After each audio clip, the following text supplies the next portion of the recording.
Hello and good evening to you. Welcome to News 360 and it's live more news up here at this hour in Kanda. My name is Alfredo Conce. And I am Solis Rose Porte. Coming up in the next 60 minutes. News 360 headlines is brought to you by...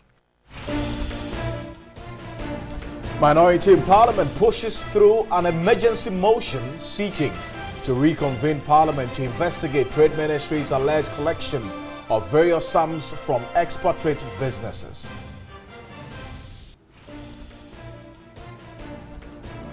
The Food and Drugs Authority sanctions general merchants who imported rotten asahi and so nice mackerel.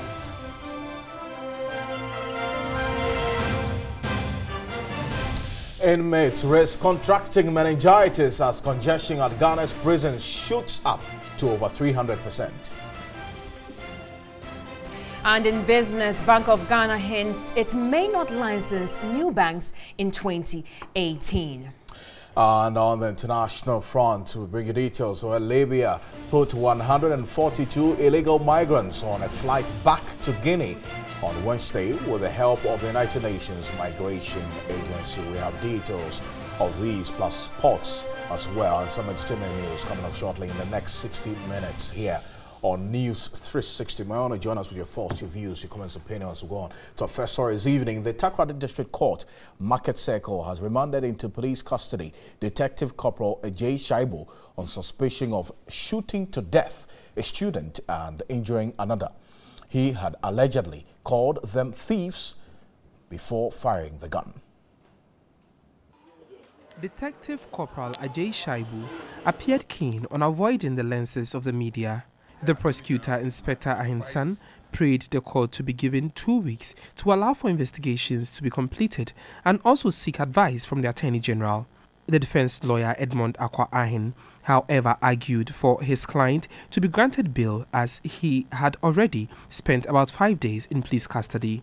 They've been with my clients, they've taken him from one point, from the Shama to Sekendi. They cannot tell me that because it was a holiday, they were not working. They were working. The very first the incident happened, they started doing the investigation. So I was a bit surprised as to why they are saying that they are yet to finish. They've been to several places, they've called some people, interview and done some interrogation. So for them to say that they are yet to finish is quite mind-boggling.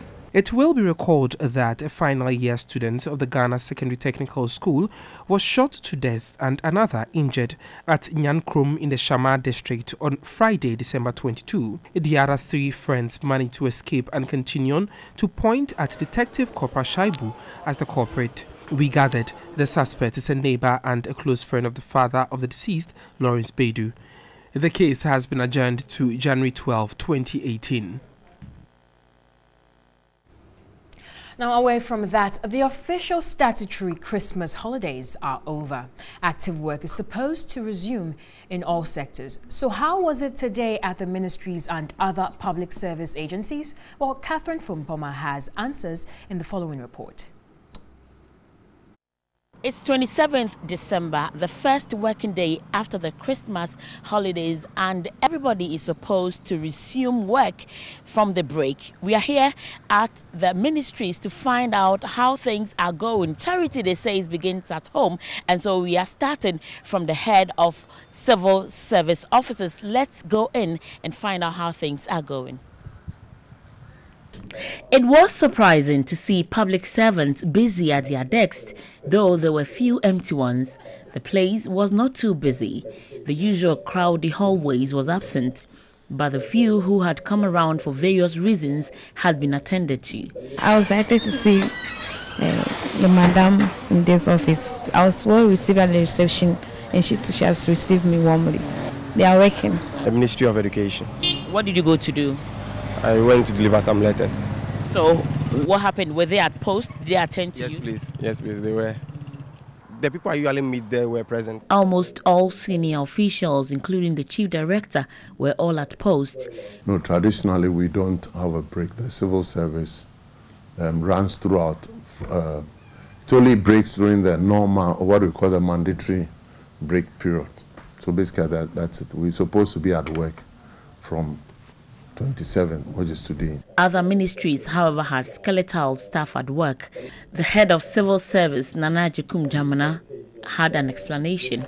Every civil service ministry, department, they have their own internal mechanism. If nothing is happening, then everybody should be there. But it varies. Some of the ministries may decide that during this time they may give people opportunity to take their vacations and stuff like that. But those are things that normally you will find that it is either documented, it's been discussed, and they have agreed. The Ministry of Employment and Labour Relations has an appreciable staff at post, though not a full house. The kind of skeletal staff you find here is explained by the fact that most people planned this. You know, this is a very planned long break. So between now and Friday, most people applied for leave, which we granted because they deserved it. The Deputy Minister, Bright Rekubrobe, was however satisfied with the ministry's performance so far for the year and expressed optimism 2018 would be better. A few people walked in late, but generally, almost all car parks were occupied, an indication most people, including visitors, were present.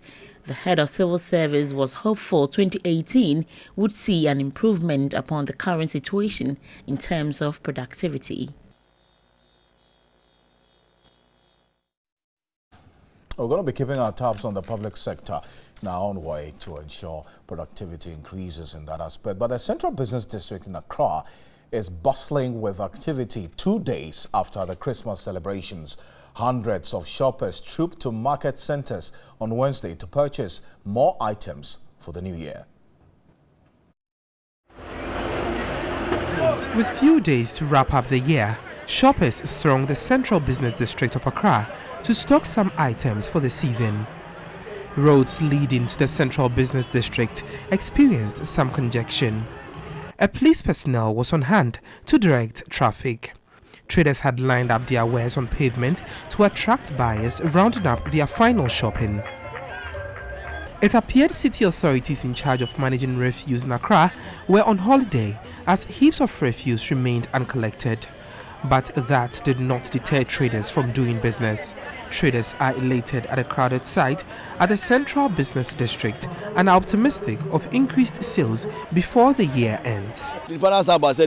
24th now mobile na me hope say e be better more go see 31st because 31st go brutal. Business has been very good this festive season. Every last week Wednesday no ebesi and then we say normal. Business is picking up after the Christmas festivities.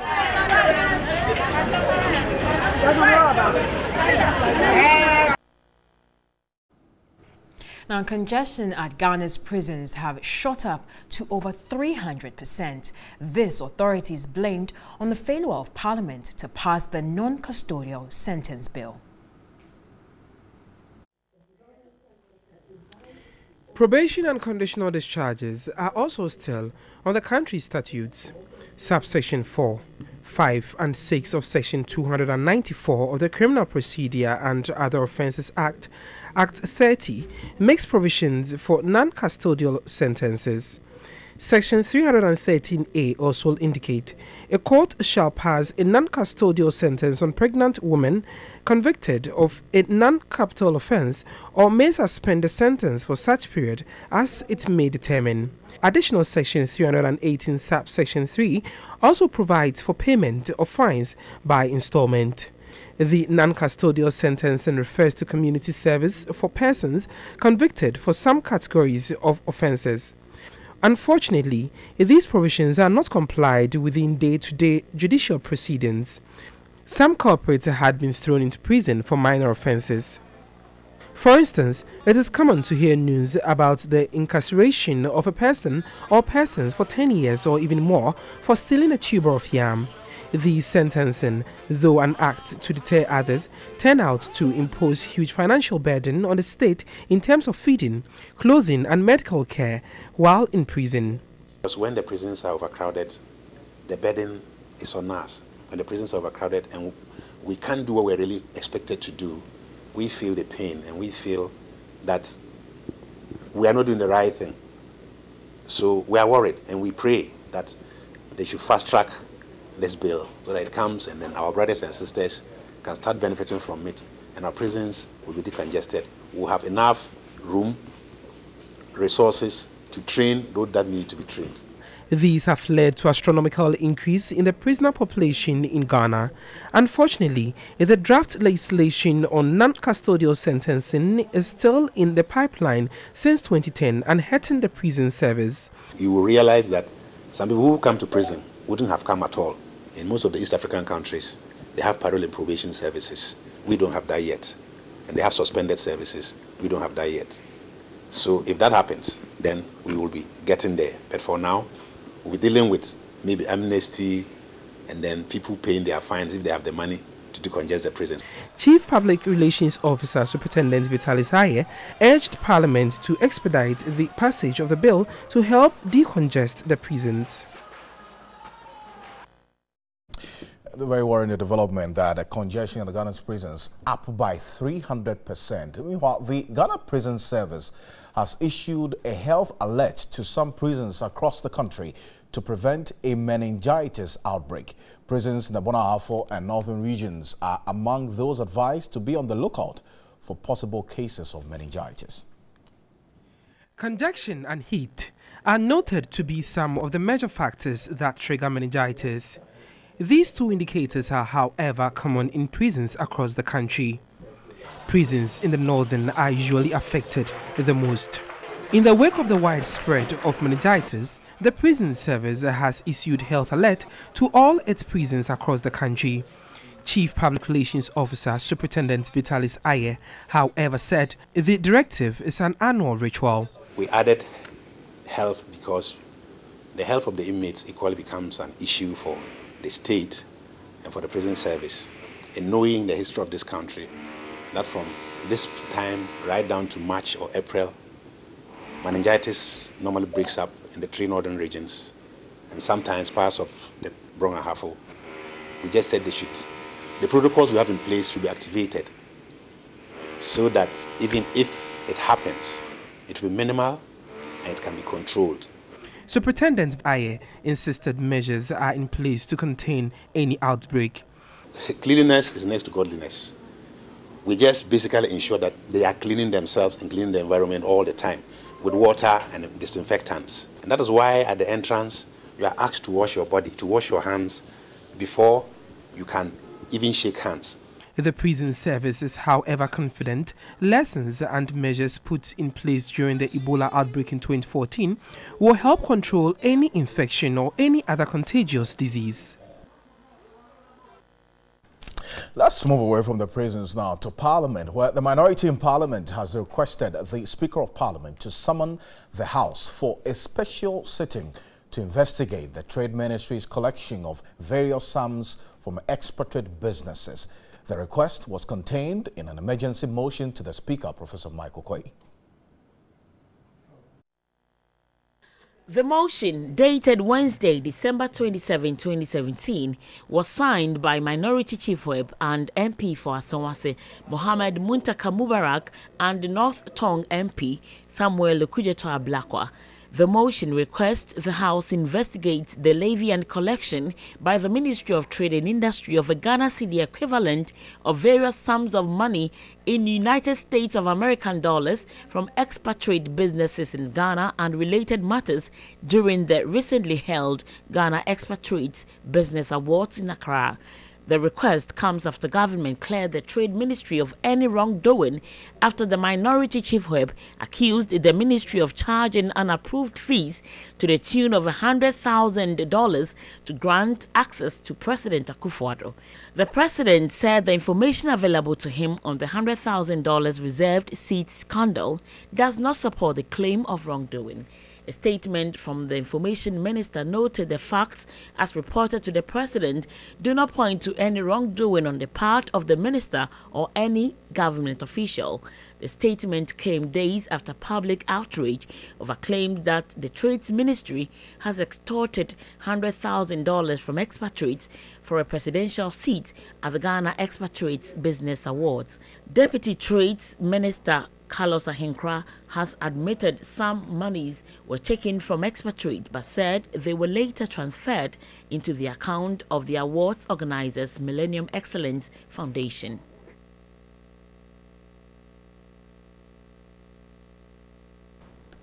Okay, so this is the latest to this particular issue that doesn't seem to end anytime soon. And we're going to go on to Skype now and speak to Dr. Rashid Draman. He is the Executive Director of the Africa Center for Parliamentary Affairs. Doc, thank you very much for your time this evening. Now, I want to find out from you, how potent is this decision by the minority to have an emergency motion on this particular issue? Thanks very much. And happy holidays to you and your viewers.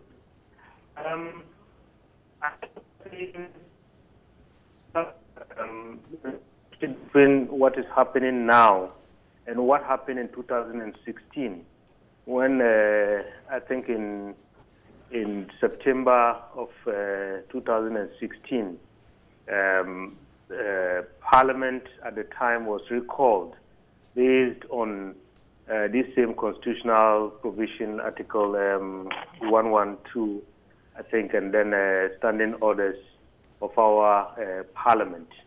The minority then, now the majority, filed a petition and recalled Parliament. And I remember at the time, it's very interesting that it's, the tables have turned now, and the current Chief Whip, Minority Chief Whip, Honorable Muntaka Mubarak, was quoted then as saying that this was a waste of the taxpayers' money and then a waste of Parliament's time and so on. And they argued very strongly that, according to the majority leader then, Honorable Abong, that this is an issue that could have been dealt with by Shraj and so on. And I'm seeing some parallels to this.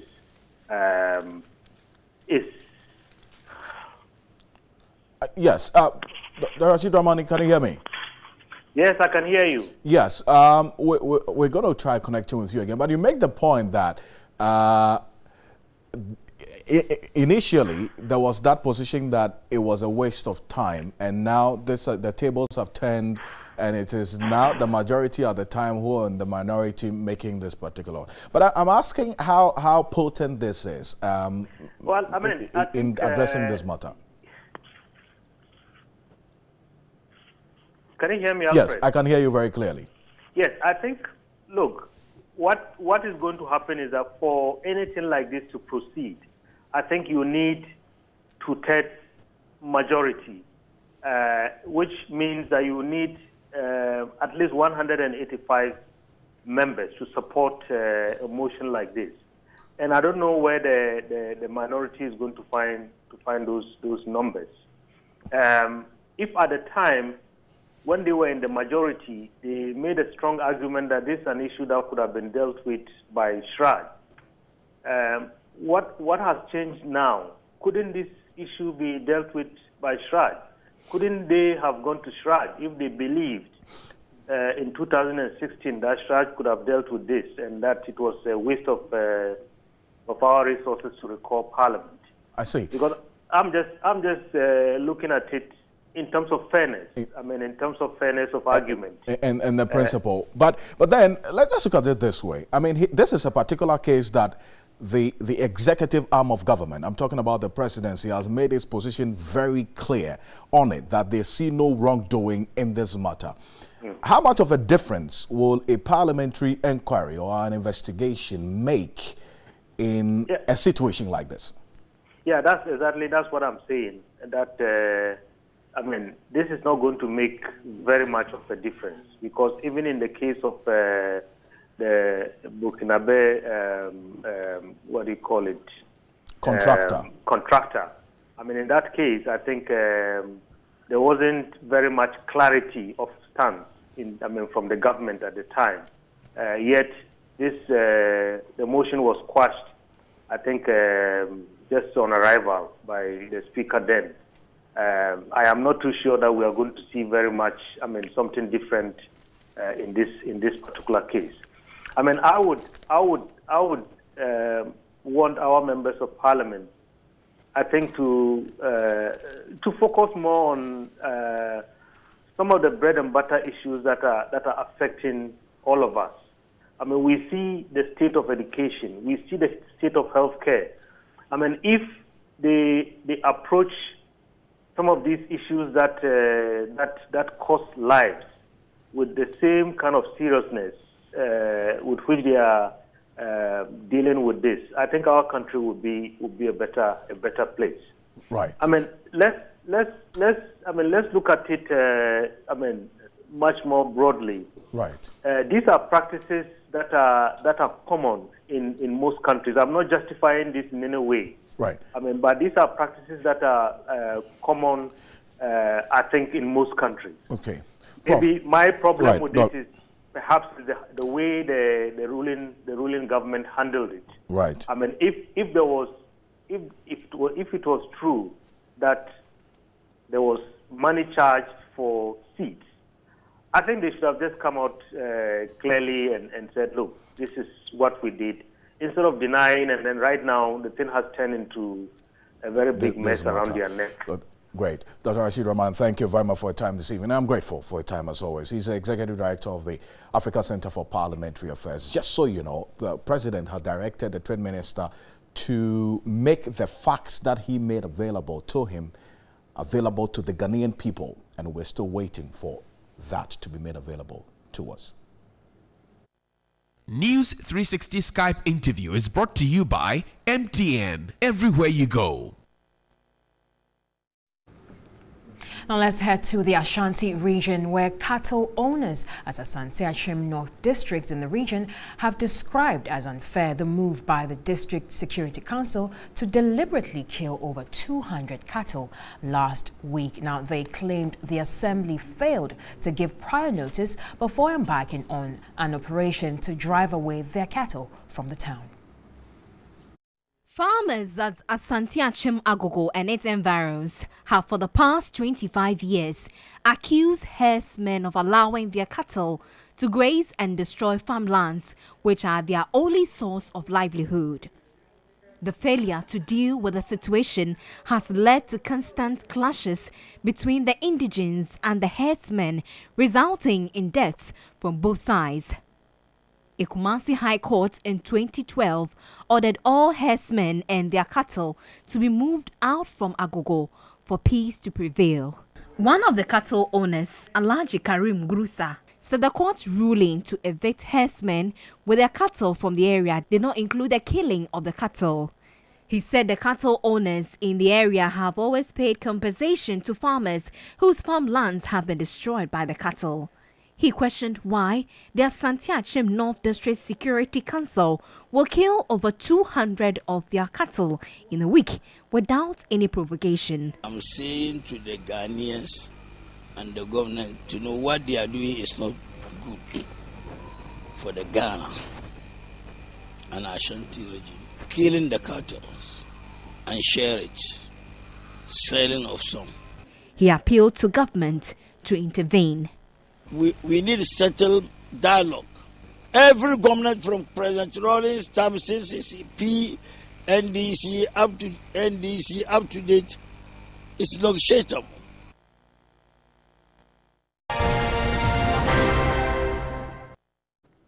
Hello, good evening and welcome. My name is Parkwisi Asare. It's just a day after Boxing Day. Let's find out what's happening in the world of business.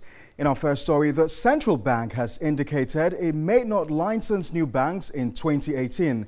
This move is to allow the regulator review shortfalls in implementing the required minimum capital for existing banks and further prevent the entry of new banks with low requirements.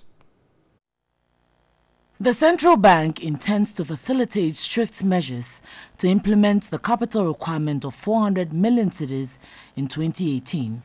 The decision will allow time to carefully monitor financial institutions, as most of them are expected to meet their new capital requirement by next year.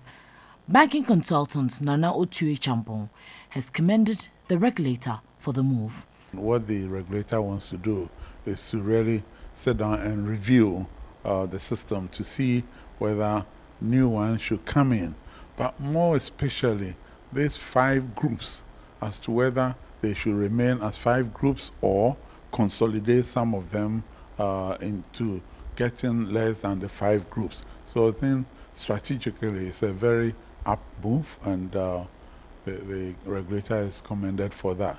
Let's look at the implications now for the no license policy for 2018. The implication is that there will be no new entrants for the year under review, and then after that we will see where they will open up, whether there will be no more universal banking licenses for another period. But because we have a free market economy, you cannot do that for too long, because what happens with free market economy is that you only intervene when there's an externality, and this externality was the collapse of the 2 banks, and therefore the regulator had to intervene to arrest the situation. So I'm sure after the review they will open the floodgates, if I may put it that way, and new ones can come in. The finance minister has proposed measures for the smaller banks. Should we see measures in 2018? How are we going to go about it? Are they going to acquire new licenses, or they're going by the old ones they have already?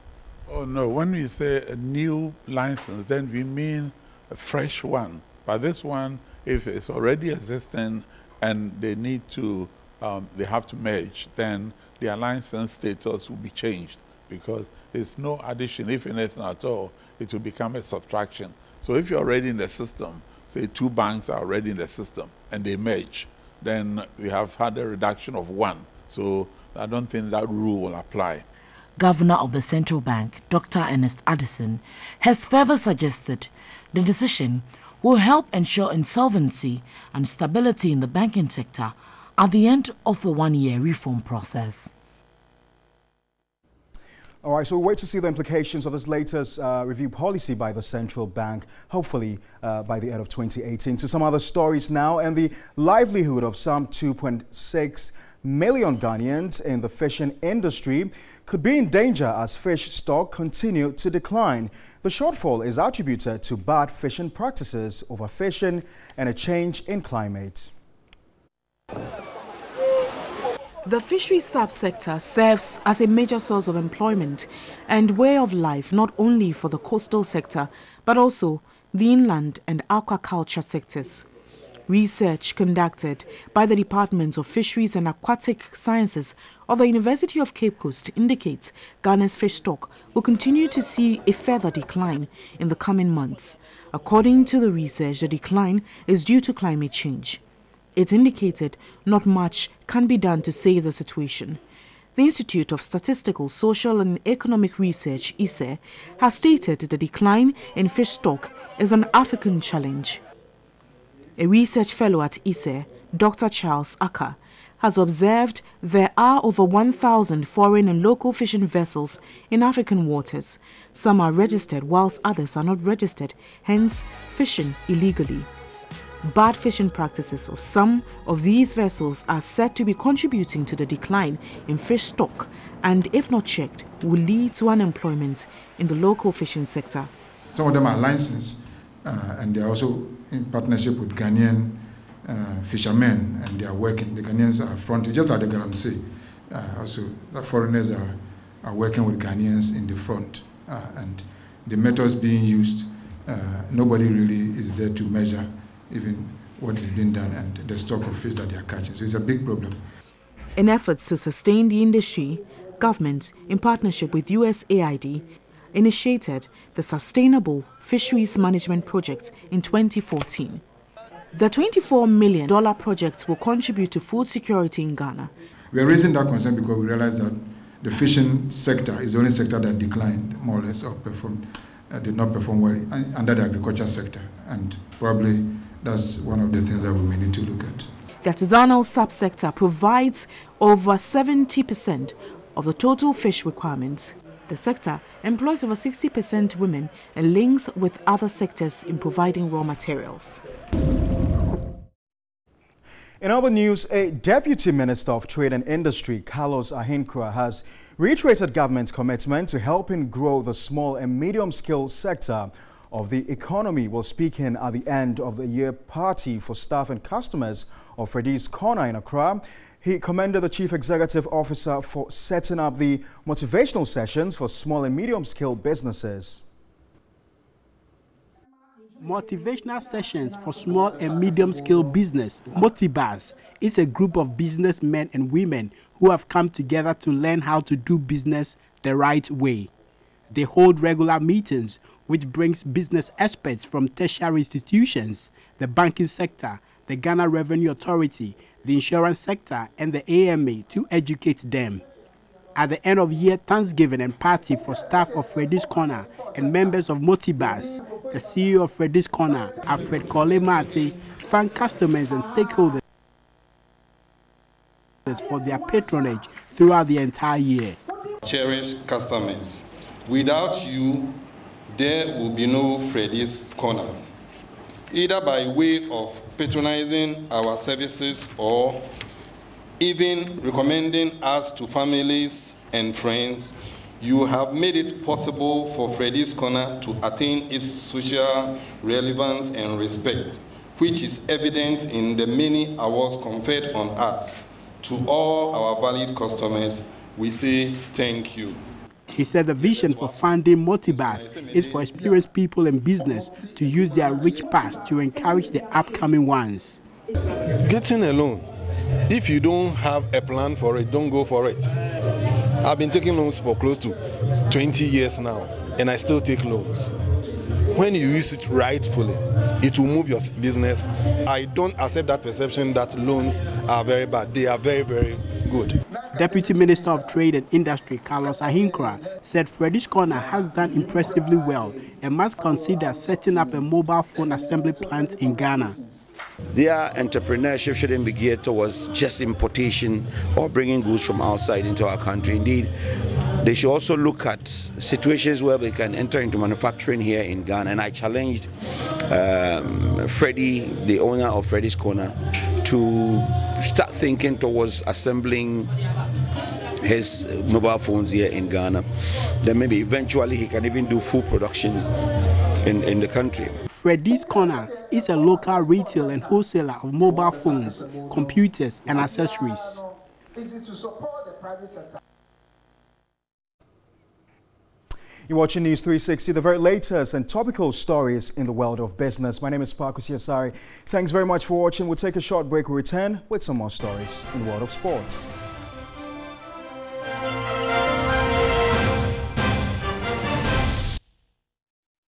Welcome back to News 360. Now, the Food and Drugs Authority has sanctioned the general merchant who imported the unwholesome Asahi and So Nice mackerels in October 2017. Head of the Food Enforcement Department at the Food and Drugs Authority, Maria Abba Lovelace Johnson, said the importer, Kofi Dochi, was found to have made false disclosures to the authority, hence the sanction.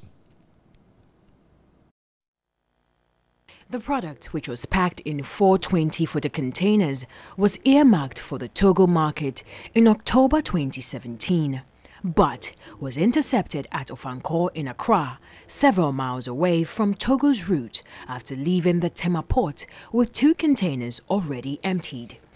TV3 reporter Peter Kwao Adato, who first reported the story, further revealed that the 2 emptied containers and 2 others had arrived in Kumasi already, with products named So Nice mackerel. In TV3's determination to unravel the mystery surrounding the containers of unwholesome sardines, it was discovered that the total containers involved were actually 6, 2 more than the 4 we encountered at Ofankor. Further investigations revealed that the product was imported by a general merchant operating under the company name Dochisco Ventures, owned by one Kofi Dochi.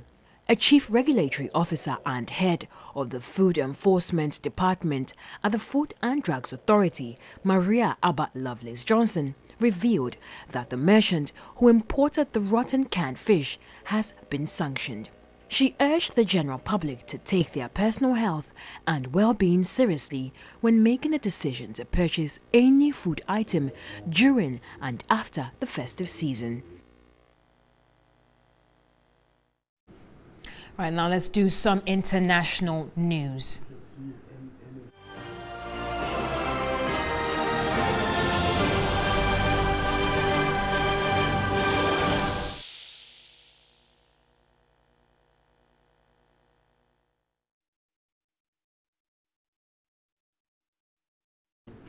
Now, Libya put 142 illegal migrants on a flight back to Guinea on Wednesday with the help of the UN Migration Agency, officials said, as the North African country steps up deportations to ease severe overcrowding in its detention centers.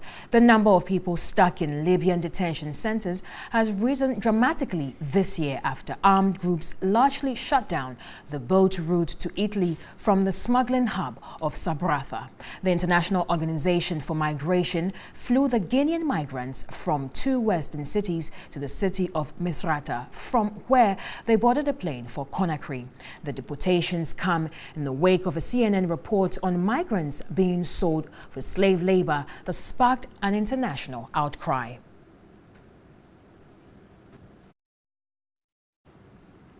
And in other international news, Israel's transport minister wants to dig a railway tunnel under Jerusalem's old city and name a station next to the Western Wall after Donald Trump.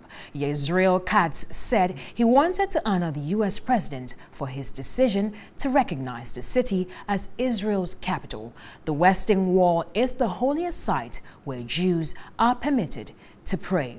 The proposed new railway tunnel and station would form part of an extension of a high-speed line from Tel Aviv that is set to open next year. Previous Israeli excavation works around the compound behind the Western Wall, known to Muslims as Haram al-Sharif or the Noble Sanctuary, and to Jews as Temple Mount, has triggered Palestinian protests. Now, former U.S. President Barack Obama has warned against the irresponsible use of social media in a rare interview since stepping down in January. He warned that such actions were distorting people's understanding of complex issues and spreading misinformation. Well, that's all for international news. We'll be right back with some entertainment news.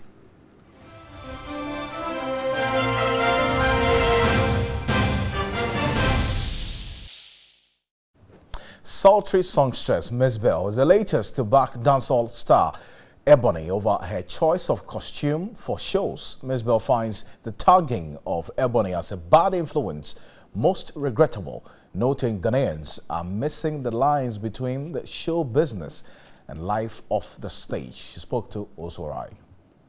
I got myself a sponsor. Saying that Ebony is the next Miss Bell. What's your take on that? I think Ebony is herself. She's doing good. You know, as show business, you see, people will say Cardi B is like Nicki Minaj. This person is like Beyonce. You know, as entertainment is like that. There are similarities, but it doesn't mean Ebony is going to be the next Miss Bell. She's herself. She wants to be recognized for herself. So Ebony is a new Ebony. Many people have chastised her for her choice of clothes. But the others who say that a lot of people follow her, they look up to her, so she should be very, very chosen. I really don't understand why people cannot separate show business from normal life. If you are looking up to her, what are you looking up for? She's on stage and she's performing, so definitely you should know that she's wearing a costume. So if you are looking up to her and you want to be like her, then you need to get your ass on the stage and wear the same thing that she's wearing. But if you are following her and you can't take anything out of what she's doing, but you can only take her costume and wear it on the street, then excuse me to say, you're not being trained properly at home. One day you will know, these are the words of my mother. Why do people always want to blame celebrities for how their kids live their life? They watch telenovelas, they see people kissing and wearing all sorts of crazy clothes, and it's accepted.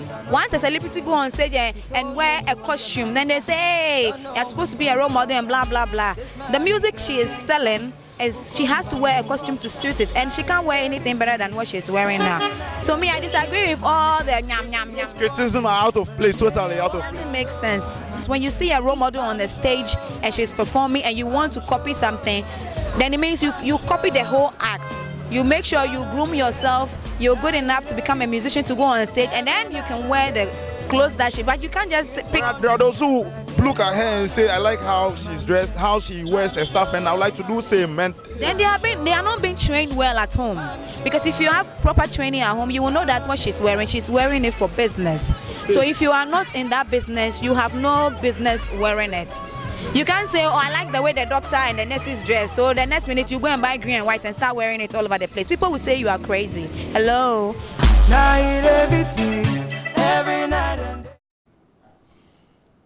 Interesting. Let's do some more entertainment news. And Ghanaian actress and producer Yvonne Okoro spent her Christmas Day putting smiles on the faces of the less privileged. The Ghana Must Go producer hit the streets of Accra, giving presents to destitute children in a move to make their Yuletide a memorable one. Osu Rorai has more. The Yuletide, to many, is the season to make merry with loved ones. But to Yvonne Okoro, it was a fine opportunity to put smiles on the faces of the needy. The gifted actress combed the streets of Accra, giving out presents to street kids. The gift included clothes, sandals, soap, sponge, food and blanket to ward off cold weather at night. What is that? 30. 13. How do you what say? Now what thing for now? I don't know about now. It's what you say. Now, but I know what I say. Mommy, nebi, Papa, sweet nebi. Into one out here say. The destitute children aged between 9 and 15 appreciated the generous actress for her thoughtfulness.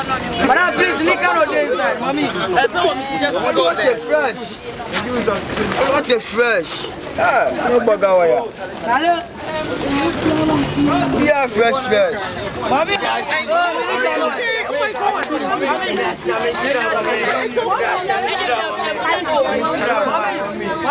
No way, fa. JHS 3. It's not a BC. It's semester 2 of JHS 1. Now, only my dear power. You did third. That's a good one. At least when this first, but that's good. Okay, we have a bit to my and however we way possible that we can all bring funds and then try and sponsor. But try and sponsor as many people as possible. Sanabo to me, Akko School. Her next port of call was the Tema Station in Accra. The celebrated actress is expected to replicate the gesture in other parts of Accra on January 1, 2018. It's good stuff. Something worth commending. So, congratulations. All other so-called celebrities should do the same. That's really. But on behalf of the rest of the team, we thank you for spending your 60 minutes with us here on News 360. My name is Alfredo Kanse. And I'm Solis Rose Corte. Have a good evening.